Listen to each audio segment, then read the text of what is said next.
This is Shir 39 in our series on Avodas Habitachon. In a previous Shir, we established the definitive halacha resolution to the parameters of long-term planning, specifically in regards to planning for Shabbos. The standard legal ruling codified for the masses dictates that we follow the tract of Beis Shammai, which mandates physical preparation and views work as a necessary vessel.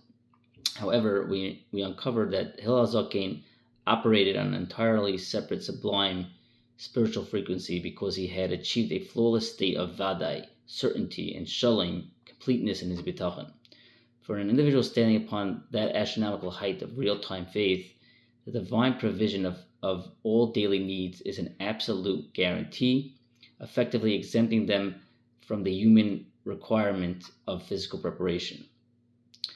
To understand the inner mechanics of this exemption, we must analyze the Gemara in Brachos 35b. The Gemara there exposes a fierce structural tension between two explicit verses in the Torah regarding the allocation of a person's time. The first verse mandates physical involvement in the natural order, V'asafta degenecha v'siroshcha v'yitzerecha, as we say every single day in Shema. Devarim 11:14. This explicitly implies that a human being is duty-bound to engage in a shtalis throughout the day to secure his livelihood. The second pasuk demands total unyielding spiritual preoccupation. Lo yamush sefer Torah hazeh mipicha v'agisa b'yom v'layla. Yeshua 1:8. This book of the Torah shall not depart from your mouth, and you shall meditate on it day and night. This implies that a person must dedicate every single microsecond of their existence exclusively to Torah study, leaving zero legal room to step away from physical labor.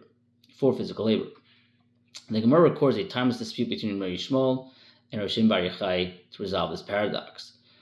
Rabbi Yishmael unties this knot by executing a halachic synthesis based on the principle of Haneg Behem Minig Derech Eretz. Conduct yourself with them according to the custom of the world. He teaches that the Torah explicitly licensed combined track. You are expected to engage in the marketplace to earn a livelihood while concurrently maintaining your dedication to Torah. The operational boundary of this track is that you must make your Torah study keva, like the primary, and your worldly labor arai, the secondary. Rashbi Bar Yochai aggressively rejects the synthesis, asking, if a person plows at the plowing season, plants at the planting season, and reaps at the harvest season, what will become of his Torah? Rather, Rashbi Bar Yochai uncovers a radical metaphysical law.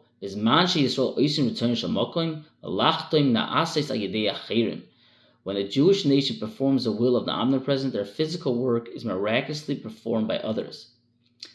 Rashbi Bar Yochai explains that the command of V'asafta degenecha v'siroshcha v'yitzerecha is exclusively a secondary fallback track. It only materializes as a mandatory obligation when Klal Yisrael has fallen from their spiritual frequency and is ein oisim return shamakim, not performing the will of the omnipresent.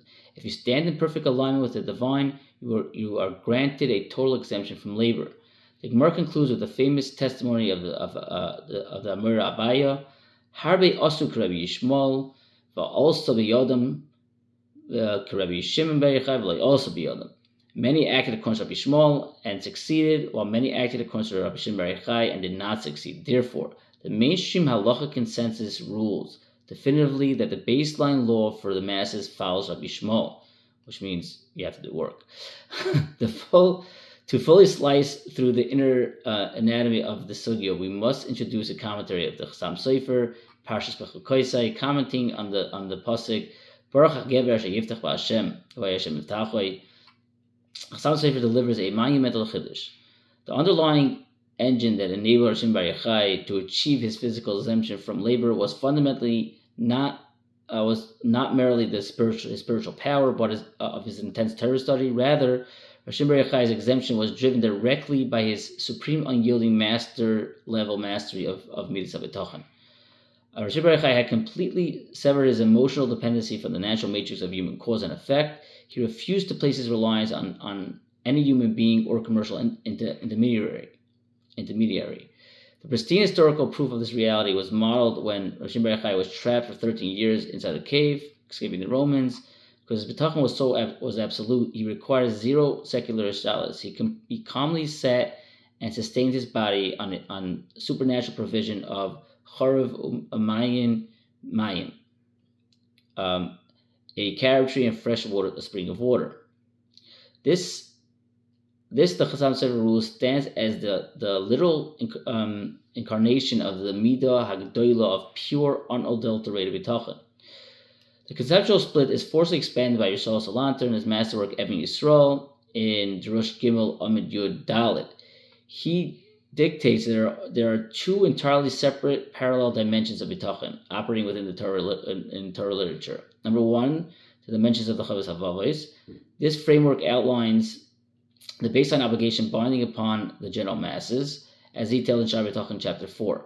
A person is legally commanded to perform standard physical ishtalos alongside their internal trust because it is strictly forbidden to be soymech al nes, to rely on an open miracle. Mankind must pay a natural tax of effort. Number two, the dimension of the Ramban.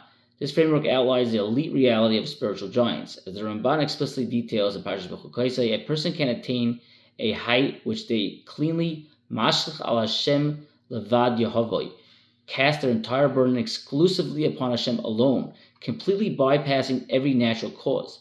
On this level, an individual seeks zero natural refuah, medical healing from a doctor, and executes zero commercial labor for his parnasa, relying solely upon the direct unmasked radiation of divine blessing. Yisrael Salanter reveals that both of these dimensions are absolute truth. Elu ve'elu divrei Elokim chayim. The legendary dispute between Rabbi Yishmael and Rabbi Shimon bar Yochai is the exact historical manifestation of these two tracks. Rabbi Shimon bar Yochai is the living embodiment of the Ramban's dimension of pure cause-free bitachon. To complete this advanced synthesis, we look to the explicit words of Chaim Volozhiner in Nefesh HaChaim, Shar Aleph Perches. He addresses a sharp challenge of Abaye's testimony that those who attempted to replicate Rashbi's passivity failed to achieve success. The Nefesh HaChaim uncovers a vital halachic distinction. When Chazal warned that acting like Rosh Bar Yochai fails, they were speaking exclusively to the Rabbim, the collective masses, because the general public cannot structurally sustain themselves on a cause-free frequency. Attempting to force natural passivity will fail. However, the Nefesh HaChaim rules that Yechidei Segula, the rear individuals, can absolutely choose to inhabit this dimension of the Ramban.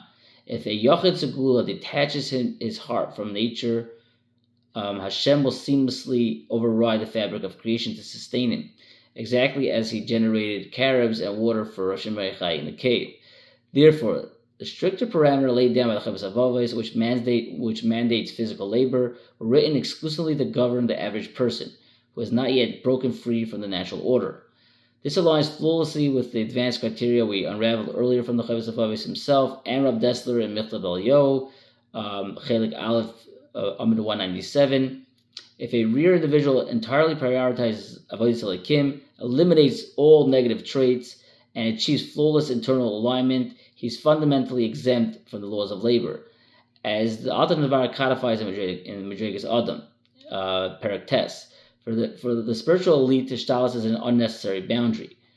In our next year, we will begin to utilize this exact distinction to systematically dismantle the radical challenge of the Zohar regarding the physical acts of savings. Have a wonderful evening.